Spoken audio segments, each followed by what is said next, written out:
V-SSC, a short discussion on how managing side scatter can enhance small particle analysis. V-SSC stands for violet side scatter. We know that generally the larger the difference in the refractive indices, the more light will be scattered by a particle. We also know that the more granular the particle is, the probability of getting light reflecting off subparticle components increases. That is why we always see granular sites have much higher side scatter compared to, say, lymphocytes that have no granules. We also know that the amount of light scattered by any particle is, firstly, proportional to the diameter of the particle, and secondly, inversely proportional to the wavelength of light that's being used to detect it. So if we lower the wavelength of the excitation, we'll see an increased side scatter light scattering at any given particle size. If we move from, say, 488 nanometer excitation to 405 nanometer excitation, this will increase the range of resolution of small particles that can be detected by standard side scatter.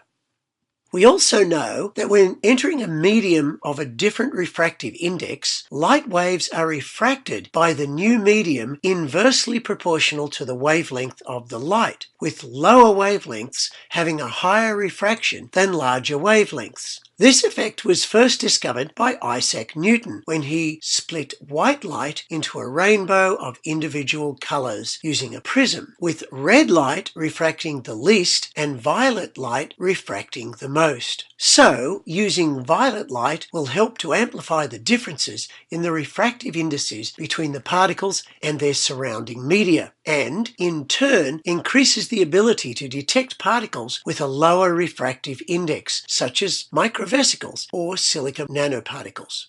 Now, if we consider how a standard flow cytometer is configured, when you have very small particles, the forward scatter signal is both small and the laser noise is high. So, if we look at the side scatter being from, say, the first orthogonal PMT, we would have a situation like this. If we had a red laser, we might not even get a signal from a small particle. But as we move to the blue laser and then on to the violet laser, you see that we have a better signal, and the violet laser is better than the others. Here's an example of evaluating polystyrene beads using the violet scatter. However, keep in mind that concentration and flow rate is also important to prevent experimental artifacts due to coincidence when using very small particles. So, in summary, we have several lasers that can be used for side scatter. If we use the lowest wavelength laser, it can show much better resolution for small particles.